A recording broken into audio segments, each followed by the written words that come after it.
Welcome to Earth and to tonight's reading of a play that artist Sam Anderson found buried in the Special Collections archives of the New York Public Library. Sam was looking through um, rejected manuscripts from years ago, and she didn't expect to come across the name of her late mother, Conchata Ferrell, who had recently passed away. See, Sam didn't even know that her mum had written a play, and neither did any of her mum's friends. And it turns out there's quite a lot about her late mother's life, but her late mother's life in the kind of experimental theatre scene of the 1970s that Sam didn't know about. Realizing perhaps that she had some unfinished business with her mum, Sam set about adapting her mother's lost work. Sam's been working on this over the last year together with artists Andrea Fourchy, Valentina Vaccerella, Sadaf H, and Whitney Claflin. And you lucky, lucky people are going to be the first in the world to see it. Please join us afterwards for a drink, celebrate the first reading of this new work. But now, to introduce the wolf is an endangered species, please give it up for the one and only Miss Sam Anderson. That was beautiful. Thank you. I don't really have a lot more to add. That was very nice. I just really appreciate you all coming out. I don't know if you've ever been to a play reading before, but most of the time theaters, when they do play readings, it's pretty much to workshop the script and see how the audience responds to it. So it's very special that you all came here tonight, and I cannot believe this turnout. It's unbelievable. This play does run about 40 minutes, so if you feel like you need to sit down, please sit down. And I want to thank Earth for being so open and generous to the idea of doing this. They didn't even read the play before they agreed to it. They just said, yeah, that sounds cool, like, let's do it. And they've been incredibly supportive the entire time, and I really owe a lot to them, so I really thank them. And last but not least, I really want to thank these amazing friends of mine who are fellow artists. None of us are actually actors, but we've been working really hard on trying to figure that out a little bit. But it's been a wonderful experience, very cathartic for me, but also I can't believe how these women have been responding to this project with such positive energy, and I owe them a lot, and I really appreciate it. So thanks everybody for coming, and I hope you enjoy it. Okay. That's it. Okay, bye. Oh, we had a technical issue with one of the microphones right before this reading, so we're gonna do a little check. Check. Good. 1, 2, 3, 4. Sounds good to me.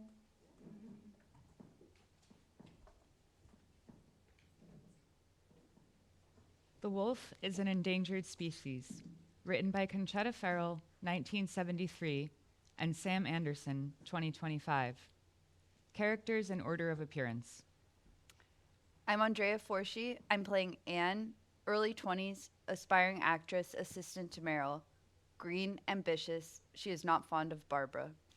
I'm Valentina Vaccerella. I will be playing Meryl, mid to late 30s, casting agent, aspiring director, overwhelmed, trying to see out her vision. I'm Sam Anderson. I will be playing Barbara, late 30s to early 40s, actress, funny, sad at her core, sometimes mean. She is not fond of Anne. I'm Sadaf H. Nava. I will be playing Jenny, late 20s to mid 30s, talented musician, some piano. Joie de vivre. She is more observant than she lets on. I'm Whitney Claflin. I'll be playing Melanie off stage, and I'll also be reading stage directions. Manhattan, 1973.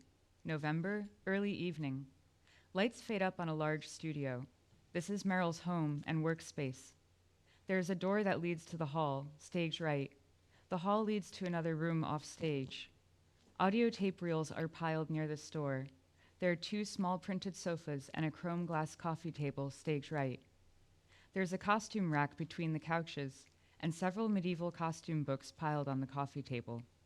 Fiddle leaf plants, couches, Fiddle leaf plants, pillows, and rough model set pieces are scattered throughout the room. Costume drawings and notes are taped to the walls. The coffee table is cluttered with typewritten scripts, resumes, headshots, newspapers, notepads, pencils, fashion magazines.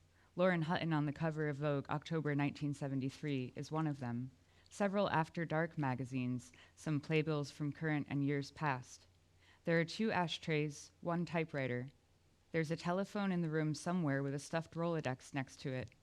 There's a small piano against the wall, downstage left. Lead sheets should be stacked on the piano, more sheets stacked on the bench. There's a small bar set and 4 stacked clear glasses and 1 large bottle of brandy, 3/4 filled, a set of tongs, and an ice bucket filled with ice. Lights up. Barbara and Meryl are in the room. Both are flipping through piles of headshots. Anne enters carrying a clipboard. She closes the door. There are still 5 girls out there. Do you want to see any of them before you call it a day? If one more blonde waltzes in here and sings I Don't Know How to Love Him from Jesus Christ Superstar, I'll go screaming into the street. Tell them to come back tomorrow. You could see at least one more. They've been out there for hours. No, I can't. Fine, who's next? Melanie Adams. Melanie. Wonder why I didn't think of her before. She's cute. Pleasant voice. Anne leaves into the reception room, leaving the door open. Both Barbara and Meryl are left alone on stage. We can hear Anne off stage. Okay, Melanie, what will you be singing for us today? Oh, hello. I'll be singing the trolley song from Meet Me in St. Louis. You know, clang, clang, clang. And I Don't Know How to Love Him from Jesus Christ Superstar. Just a minute. Tell her the role's been cast. Anne walks off stage. We've just had a call from the producer. He's on his way over. A last-minute production meeting. Apologies for waiting so long. If you come back tomorrow, we begin again at 10:30 a.m. sharp. There are sounds of mumbling, gathering, and the door closing. Barbara shows a picture to Meryl without looking up from the stack. Get her. She's been here 5 months. I like to cast them while they're still polite. 1 more month and she'll be too opinionated to direct. We're only casting my understudy. Okay, why her? She irritates me the least. Anne returns on stage and closes the door. Barbara looks up at Anne with a smirk. You don't have to face them. I do. Better you than me. Have you heard from Kevin today? Anybody want a brandy? Me? No, why? Meryl pours brandy for Anne and herself. Get me a tab, will you? I just think it's time for a production meeting. Anne leaves the stage to get a tab for Barbara. Barbara and Meryl remain on stage, sorting through the papers. Off stage, we hear Anne singing from Jesus Christ Superstar. I don't know how to love him. I can't say why he moves me. He's a man. He's just a man. Sorry, tab? Neither react. Anne returns hurriedly, hands the tab to Barbara. Thanks. So, how much head is Kevin going to give you? Haven't you heard, Barbara? Roe v. Wade. It's very in these days to be a woman. It's very in these days to be a dying animal. They get money from the government. New York State Council and a few more of the bigger foundations keep hinting around that an increase in grants may be had if certain responsible positions were to be filled, i.e. women directors. It's Kevin's theater. He's going to want you to use his people. He's loyal. Kevin's an opportunist. He's not loyal. He expects everybody else to be. Meryl, you're awful. The Ford Foundation's sniffing around. Rockefeller's new gender equity initiative. Even AT&T's throwing out art money. Oh, okay, all right. Let's say you get your grant. Remember Leela Gans? Took an NEA in '68 for the Scottish play. Fired her after 3 previews. Histrionic choices. Hired a guy who said it in a biker bar, won a Tony. Maybe you should get one of those. Nice look for you. A Tony. Motorcycle. Leela's teaching high school in Poughkeepsie now. Meryl points to the headshots. Did you like any of them? I liked Pat Harris and Connie Aderman. I liked Connie too. What about Ellen Day? She's too tall for Lee. Barbara looks at Meryl. You're going with Lee? Probably. He sure is pretty. I'm not so sure. No balls. You need a man who can project. Is Jenny coming tonight? She said she'd be here around 7. How old is Jenny's kid? He's 6 months old. Why? What age do women start bringing them around? I just absolutely love babies when they're that small. Completely dependent on you for everything, and they smell so sweet. Oh, they stink. Did Jenny say she was bringing music? Yes. I hope she's got the closing number for the first act. This is exciting being in on all of this. Yeah, Meryl's finally pulling it together. Beats the hell out of casting mouthwash commercials. Casting mouthwash commercials makes my standard of living possible. Let's try to keep Jenny talking about the music. I wish she hadn't insisted on Harvey arranging. I hate Harvey. He's good, though, and he'll do it for free. Plus 5 weeks in bed with Jenny. Really? Oh, that's not our problem. Well, what about her husband? Husband? Well, I reckon the baby? Well, how courageous of her. Reckon? Where are you from, Anne? South Bloomsfield, Ohio, 14 miles south of Columbus. Why? How'd you get to New York? By train. Why? I wanted to be an actress. Wanted to be? Want to be. And how did you find your way here? That's funny. You know, I met Meryl on the train, and Oh, you met Meryl on the train, and you've been here ever since. Meryl playfully snaps the ice tongs at Barbara. You know, Barb, you really ought to work on that tone of yours. Doorbell rings. Anne exits. We hear an exchange of greetings in the background. The hell were you doing in Ohio? Layover. Huh. Jenny breezes in with a coat tucked under her arm. She carries a large weekender bag filled with papers. Some escape as she floats around the room. Anne trails her and picks them up. Is it ever going to be winter out there? Here I am with a little shawl on the 9th of November. What's happening to the weather anyways? We didn't have a decent winter last year either, just a dithering sort of limbo. Do you think it's the ozone layer? I unplugged the icebox and switched to stick deodorant the minute I read about it in the paper. And the baby's got a heat rash. A heat rash in November. If I'd wanted civilized weather, I'd have stayed in LA. How's Harvey? How's the music? Oh, we're mad at each other. But the music is terrific. We work better when we don't get along. Need a little conflict to get the juices going. Jenny sees Anne and takes the pile of papers. She pulls out 2 and hands her back the rest. Here it is. Want to hear it? This is the first act curtain? Let me have a look at the lyrics first. Sure. How's rhythm on the range, Barb? You know, flat as a prairie pancake. Ain't that the truth? Better let me hear it, Jenny. I can't read your writing. That's my printing. I write terrific. I print for shits. It's called The Ballad of Grim March. Jenny sorts herself at the piano, plays, and recites. Oh, list, I, Lancelot, now sing. Through wildest wood and nature's sting, did I press on with nary rest. The briar tore me at my breast. With sword in hand and helm o' steel, each vine and branch did bend and reel. Yet I, through thorn and shadowed spite, still surged ahead into the night. Then came the beasts with eyes aglow, rats the size no man should know. I struck them down with iron might and slew them by the fading lights.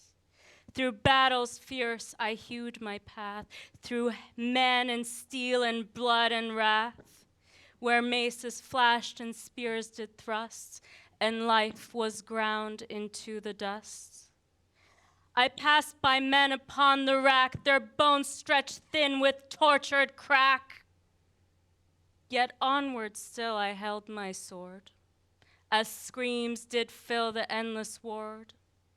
At last I stood by her cold grave, where naught but death and silence gave. But lo, young death, that swain most vile, didst woo my bride with cunning guile. O time, thou thief of flesh and bone, thou bringst death to claim his throne. For death is youth, as I am gray. He steals my bride, I waste away. Giant rats. I dig it. I don't. Why not? I wanted a beat for this section. I asked for a beat. The first act has to end on a high note, with an ensemble, I might add, if you want to bring the audience back in for the second. The song should come straight after the castration scene. I want a banger for the end of the first act. Hold on, when does the flaming sword come in? Before or after the castration scene? Before, doll. The castration can't happen without the flaming sword. Poor priest. I thought the priest is forced into the Iron Maiden. No, that's the tax collector. So who dies on the rack? The stonemason and the cobbler. I see. Well, no one likes a tax collector. The upbeat song can work for that scene. And the tax collector gets axed in the second act, correct? No, not an axe, the Iron Maiden. Figure of speech, honey. I said I wanted a beat for the end of the first act. An upbeat following a castration is potentially ill-suited. How much are we showing the... Also, Kevin said that actually for this kind of It's production- implied, Jenny. Theater? What are you played this for Kevin before you brought this to me? You played this for Kevin? Why did you do that? He called Harvey and he said he wanted to hear it. I am directing this. I told you so. But Kevin has a real... And what did our great artistic mentor have to say? I played the upbeat. He said the mood of the musical called for something more subtle. He called for a tour de force early on, like the famous one in Turandot. He said to save the upbeat for the climax of Act 2, then fold back into something like this for the final curtain. The hell does Kevin know about directing musicals? Turandot is an opera, and Nessun Dorma is in the final act. Harvey says Kevin has a real feel for this Harvey kind says, of... tell me, is he slipping into Kevin's bed this week as well as yours? Or have you given him a working leave of absence? Easy, baby. Why should he climb into Kevin's bed when he's so satisfied in mine? You are not, after all, the deciding voice of what will soon be known as the most important theater in America. Neither are you. So says the Village Voice. I'm having lunch with Carlo tomorrow. I'll try to find out from him what's going on with Kevin. Your 19-year-old assistant is having lunch with the producer? I'm 23 and a half. Get Kevin on the phone now. I can't. He's having dinner with Mr. Merrick. Can you imagine I know someone having dinner with the David Merrick? How does she know Kevin's schedule? I know someone who had lunch with Tennessee Williams once. Really? Have you ever met him? I'd never be able to handle it. I'd simply die. I still get tongue-tied around Kevin. I wonder if I'll ever be able to meet anyone important without just falling to pieces. No, I never did. But look, Meryl here, she happens to have one of the draft of his plays. He couldn't decide between calling it Vieux Carré or The Angel in the Alcove. Carlo left it. He got it from Glenn, whose cousin, I believe, nicked it from one of Tennessee's notorious soirees. Anne and Jenny huddle over the play. Careful, please. Anyone finds out I have that, I'm toast. This is something. Look, it says in the description, the lead is afflicted by a passionate will to create and by virtual destitution. He is, of course, myself at 28. He truly means himself. I wonder if he'll leave that in. He misspelled afflicted. Oh, and innocence. What you reckon, dipso facto? A terrific writer who prints for shit. Anne clutches the play. It is the missing map to Atlantis. Then, across the makeshift partition, a sound of dry and desperate sobbing, which sounds as though nothing in the world could ever appease the wound from which it comes. Loneliness, inborn and inbred to the bone. Divine. Come on, Meryl. Hear the song again. Jenny did a good job. You can't live with it, we move on. Let's read the final beat aloud from the script, and I'll go straight into the song. That way you can get an idea of the continuity. If you still don't like it, I can call Harvey and he can have him bring it over. You didn't bring the upbeat piece with you. Well, no, Kevin, I didn't think. He always makes the decisions. I'm stupid, what can I tell you? You're not, but I will remind you all that I am directing this play. When it's Kevin's theater. And he's letting me direct in it. Normally, I would think that implies some sort of trust. I'm not gonna have him messing in this. Compromise? If you give in about the song, he might reconsider letting you use Lee. Wrong. What has he said about Lee? You haven't talked about it? No. Well, shit. I hate this company. Someone tells me something, says keep it a secret. Next thing I know, everyone is telling me that same thing. Then someone else tells me the thing I think everyone knows, and that's what turns out to be the secret. It really wasn't a secret. You knew Kevin was gonna fight me over Lee? I had lunch with Carlo yesterday. Meryl throws up her hands. I thought it should come from Kevin. You're right. It should come from Kevin. To me first. All right, what did Carlo say? Just that Kevin doesn't think you're using your head. Said once he's sure you've thought it over, you realize how wrong Lee is for the part. He's summer stock. Gorgeous in that Bromo Seltzer ad. Can he carry a crusade? I don't know. Perhaps I agree. I agree with Kevin. Can you honestly picture Lee singing this outside the tomb? I mean, he is pretty, but spiritual he is not. Spiritual. Balls. Perhaps I should just turn this project over to Kevin. Let him do it. I like Jenny's idea. Let's read the final beat of the first act again and hear the song. I can read Barbara's part if she's too tired. Barbara begins to reply, but the phone rings. Let me get that. Hello? Oh, Amy. Late.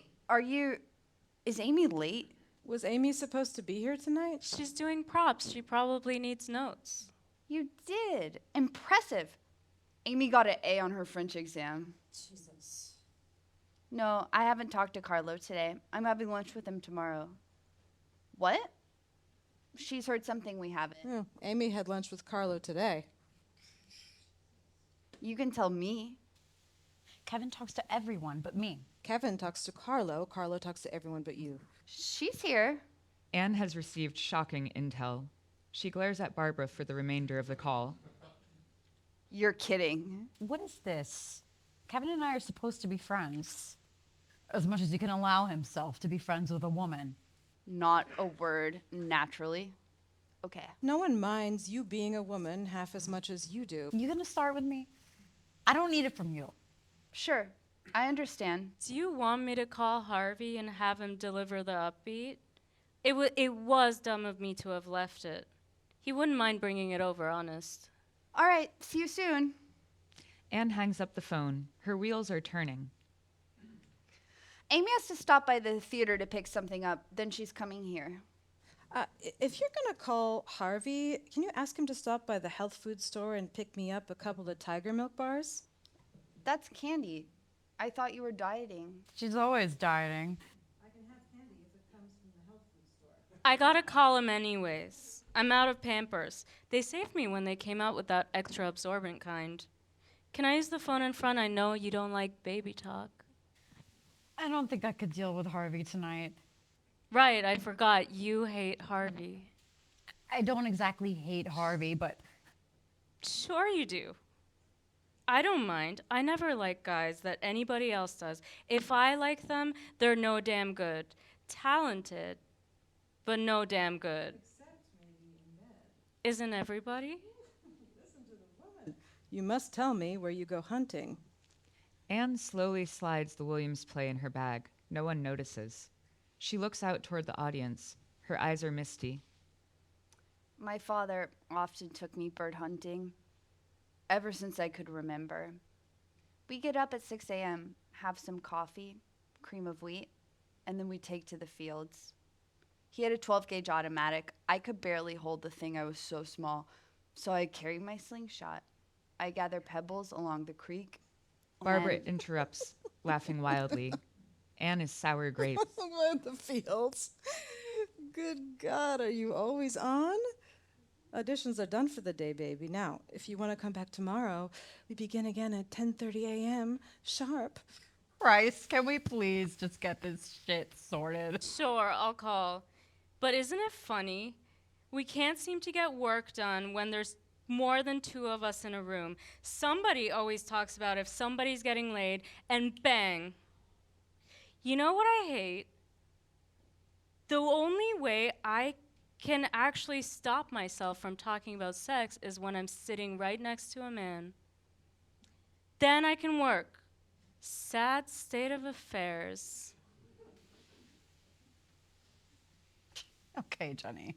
Out. Jenny, Harvey, don't forget the tiger milk bars.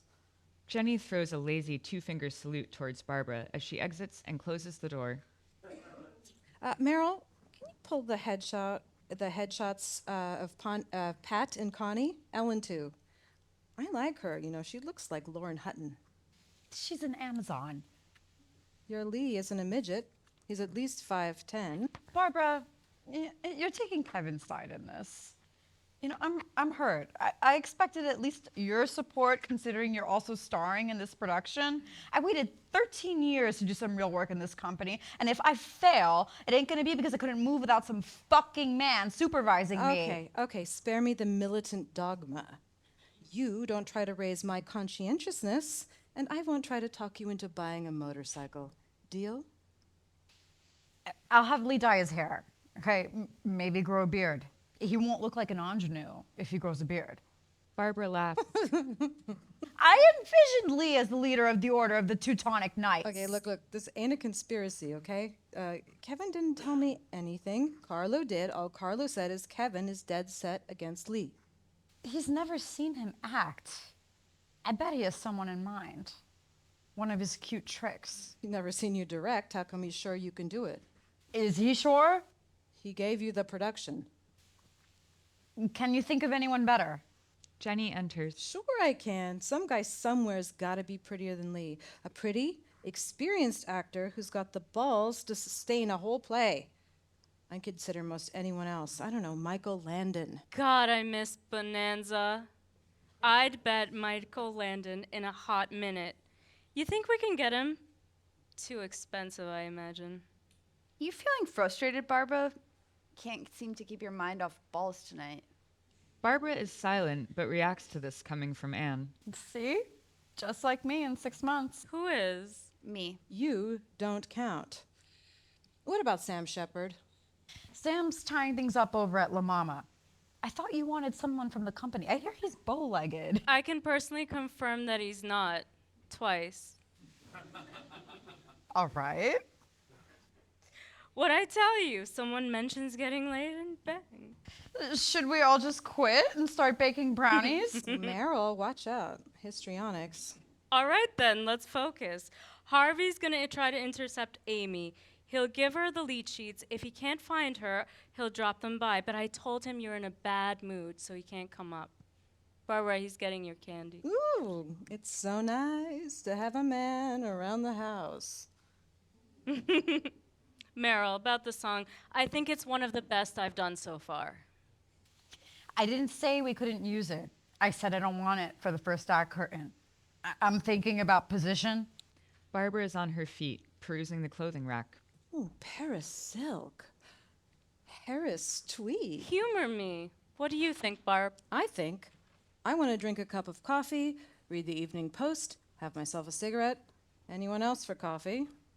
Barbara pulls a cardboard sword from the rack and throws it over her shoulder.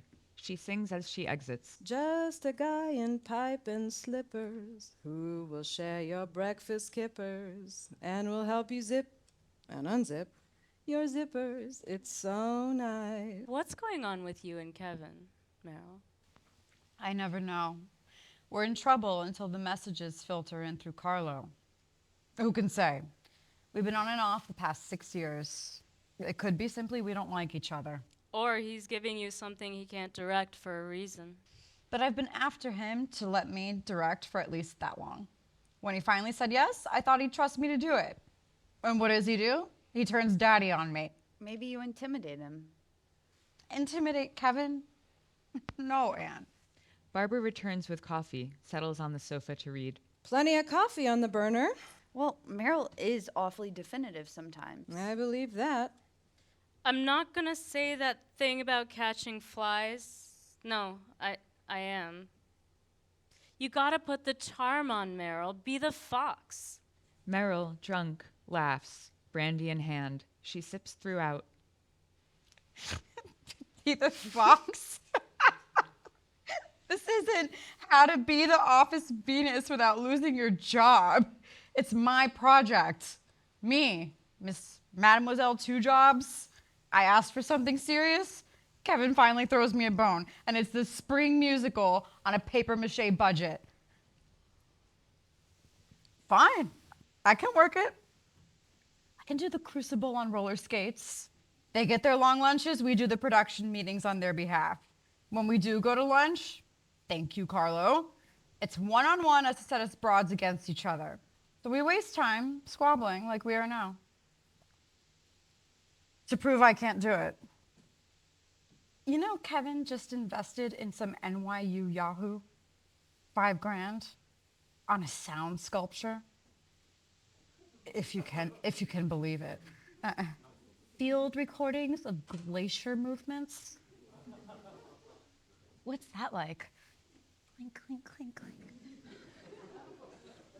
Barbara was right. It's black tie, save the Eagles, $500 a plate, or whatever pseudo-intellectual shit is hot in After Dark magazine. Another manifesto, please. For fuck's sake, Norman fucking Mailer. How privileged are we to walk amongst the great literary lions of our generation? Remember when I did Hedda Gabler 3 years ago? In that Wooster Street workshop? They said that my steel-toed Hedda had too much teeth. Well, you want to call me the butch boss? Be my goddamn guest. No one is giving a woman like me the green light unless she's out here cutting throats. You be the fox, Jenny, okay? I want to be the wolf. Here's an ad for a 1971 Honda 360, Meryl. Why don't you look into it? Ooh, are you getting a motorcycle? Terrific. I'm not getting a bike. Did you say there was coffee left? Back of the stove. Here you go, Meryl. Capricorn, stick to business. There may be delays and small frustrations that could get you off track. Avoid people who offer free advice. You get what you pay for. What does it say about me? Cancer. This could be one of your better days this month. The morning hours favor business. Relax with friends in the evening. Hey. I wish they would predict something more specific, like today you'll sell a song to Sondheim. What's mine? I'm a Leo. Yes, you are. I'll get Meryl some coffee. You want coffee, Jenny? No, I'm off caffeine. You got any apple juice? I only serve coffee. I don't want a full cup. Give me a sip of yours. Jesus, black? Why don't you have another brandy? Let's look through those photos. I think Lee is ready. You don't have to listen to me, free advice. But I bet if Kevin wanted to use him, you wouldn't. Bullshit. I think you, of all people, would want Lee, Barbara. You're certainly not being very loyal. Who asked you? Go type. What does loyalty have to do with this? Nothing. Ask Barbara. We aren't getting anything done. I'm asking. You may as well tell her, Barbara. Everybody knows. Everybody knows, Knows what? Nothing. Enough. Do the song, okay? Knows what? You know, Amy had lunch with Carlo today. He asked if she knew anything about Barbara and Lee. He said he'd seen them at the back table of the Riviera last night, and on Friday, someone saw them mooning into each other's eyes at Yellow Fingers. You sly old Ming. You fucking bitch. You desperate little farmhand. I love it. I absolutely love it. Kevin is gonna go green when he finds out. So much for all that talk about no balls. Fuck off. Is it true? I hope it is. Tell me it is. How long has it been going on? Not now. Why didn't you tell me? Doesn't concern you. It is true. I love it. No one is asking you. Oh, stop playing Mama, Meryl. Barb hasn't had a relationship in ages. I think it's terrific. What about your career? She's got her career. Audiences don't keep your legs warm at night. Okay, while the three of you work this out, I think I'll make a run to the deli for some apple juice. Jenny, Anne, you go. I'd like to speak with Barbara privately. Come on, Anne. It's getting a little heavy in here. I don't want to talk about it. Meryl doesn't care if she's sleeping with Lee. Oh, okay. Why did you bring it up? I couldn't understand why you weren't fighting for Lee instead of against him. I know when I'm in love with somebody, I do. Go on, Anne. Take a walk with Jenny. If Amy gets here, tell her where we are. I don't want to go to the deli. Go to the deli, Anne. Anne is frozen. She looks as if she's about to say something. Please. Sure. Sorry I brought it up. I hate to think I caused any trouble between you and Barbara. I'm sorry, really. Anne. Do you want me to bring you anything? Get her out of here. Come on, Anne. I'm sorry, Meryl. Really, I am. Jenny and Anne get their coats to leave. Meryl and Barbara remain silent until the other two exit. From off stage, we can hear Jenny and Anne. What is this all about? Well, Barbara is supposed to be her good friend. After all Meryl's done for her, you wouldn't think that they would just... The outer door closes. Throughout this scene, Meryl straightens the room. The straightening process begins almost absently, then becomes more involved as the scene progresses. You've been lying to me. This is one hell of a way to treat someone who's done everything in their power to help get you going. I took you in when you were living out of a suitcase poor. I don't know what else to say. I'm sorry you don't feel properly reimbursed. I don't mean that. I did it because I wanted to. I always believed you were extraordinary. I'm just another one of your stray cats. It just turned out better. I was so furious with you, I couldn't wait to get them the hell out of here so I could tell you what a calculating shit you are. And now? Meryl pauses here in words, but not in activity. Say something. I have no words at the moment.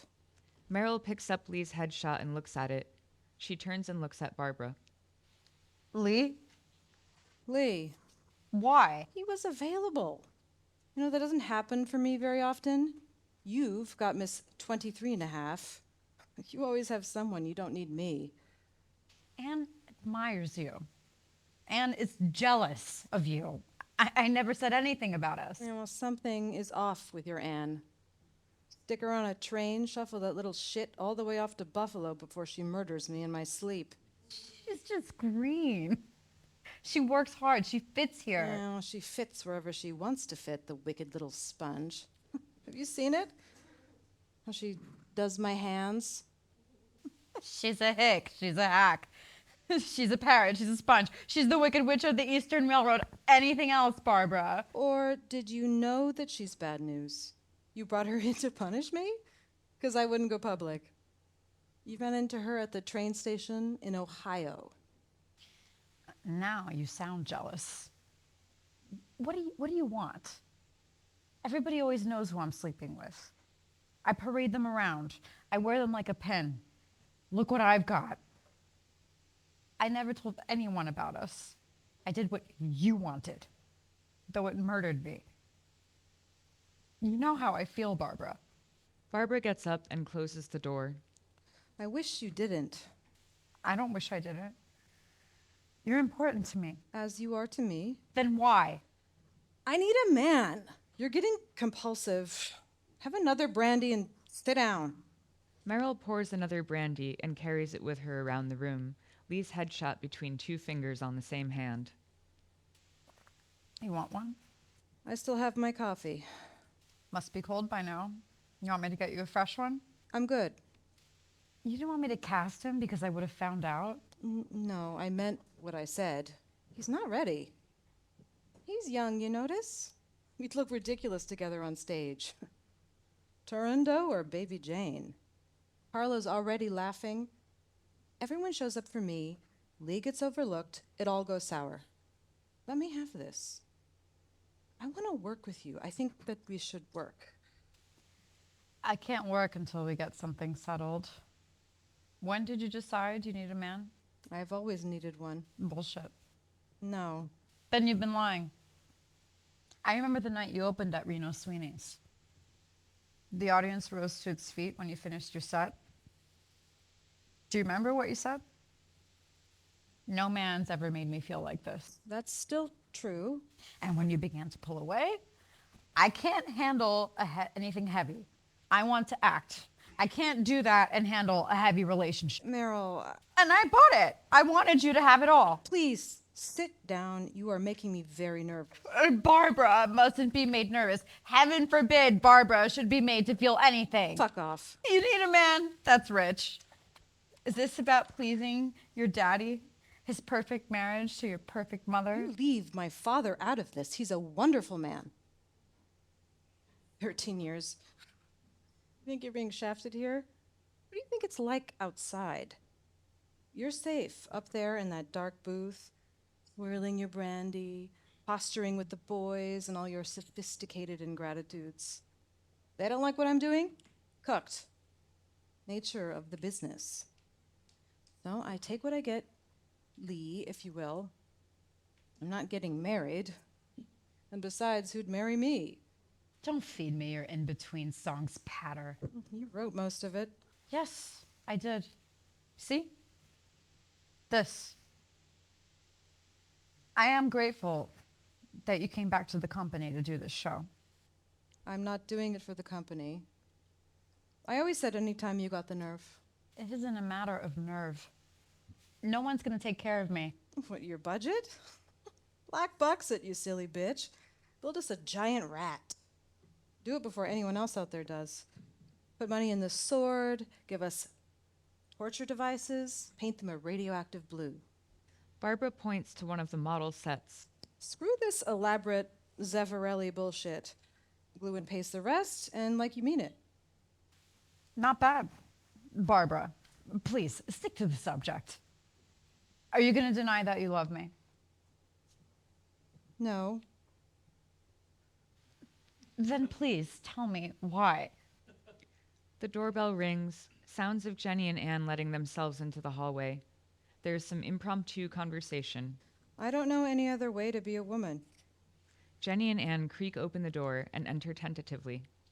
Is everybody decent? They didn't have fresh. You'd think people would catch on to added sugar. I know. Orange Julius has grapefruit juice, but it's raining anyhow. Is everything okay? Pause. Meryl looks at Barbara. Everything's okay. Well, the room looks terrific. Listen, Meryl, you know I play circles around anyone. Doesn't matter. Master's degree, doesn't matter. The balding daddios upstairs, the gays too. I'm a cartoon to them. It's fine. I built her. I smile, big red lipstick, all the way through the painful, insidious commentary. Low expectations. I play great, then they go quiet. Then I'm in. You protest too much. You've got it half as hard as me, and I've got the kid. I like my song where it is, so I'm adult because I agree with what Kevin says. Shit runs downhill, so I get it from you now. You're stubborn, scary. Sure, baby. Lean into that. But not so much that you break the whole damn table. I don't want to go back to LA, uprooting myself and my kid again, scoring some all edge and no point Norman Lear knockoff. Don't make me go back, Meryl. Bend a little for the keeper of the keys, or we are done for. There is a brief silence as Meryl stands, arms folded. Your song is good, Jenny. I do like the play. I've become nature of the business, I suppose. Call me baby again, and I'll break your fingers, okay? There she And is. no red fucking lipstick. Are you all right, Meryl? Now, cool it, Anne. I did not leave the show. That's right. Barbara is still starring in this production.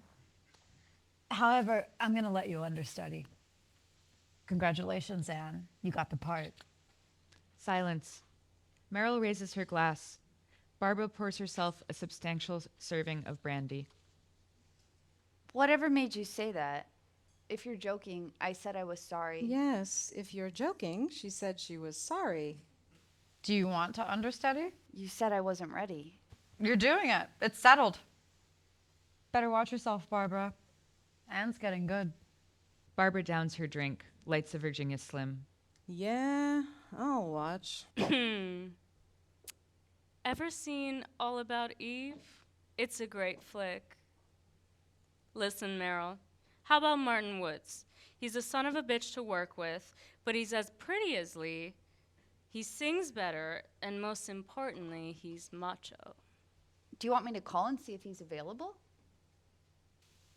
Call Lee. Tell him he's got the part. Meryl hands Lee's headshot to Barbara. Jenny, let's hear the ballad again, without the lyrics. I want to get a better feel for the music. You sure? I'm sure. Anne skips to the Rolodex, picks up the telephone and dials. Jenny moves to the piano. Barbara smokes on a sofa. Jenny begins to play. The song continues throughout the telephone conversation until the lights go out. Meryl sits on the sofa opposite Barbara. Lee? Hi, this is Anne. Congratulations, you've got the part. Yeah, Meryl just decided. Yeah, I'll get back to you with the schedule, but guess what? I'm going to understudy for Barbara. Isn't that terrific? Well, thank you. By the way, I think it's just great about you two. No, she told Meryl all about it. Oh, okay. I'll talk to you soon. I'm having lunch with Carlo tomorrow if you'd like to join us. Oh, see you at rehearsal. Okay, bye now. Anne hangs up the phone with a flourish. She smiles to herself as she settles on the couch next to Meryl. Barbara is defeated. She lights a cigarette. Meryl is still, arms folded. They all watch Jenny play. I almost could like you, Anne. You've got balls. And the crescendo comes here. The music continues until Lights out. lights out. That's it.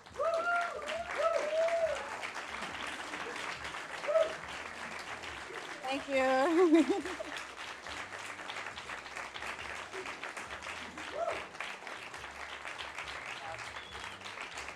Thank you.